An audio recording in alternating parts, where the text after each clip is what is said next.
జయశంకర్ భూపాలపల్లి జిల్లా గణపురం మండలం లక్ష్మారెడ్డిపల్లి గ్రామంలో తెల్లవారుజామున గ్రామస్తులందరూ ఇళ్లని విడిచి పొలిమేర బాట పట్టారు.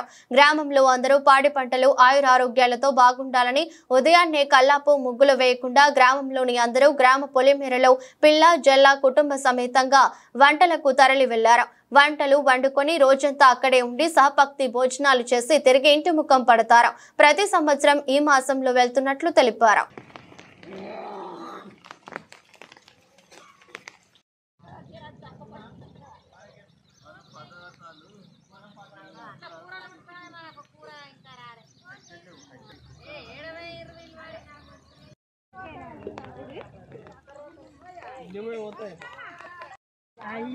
ఉన్నదా ఇక్కడ పోయి బాటిల్ ఖాళీ అయినాయి చూడు.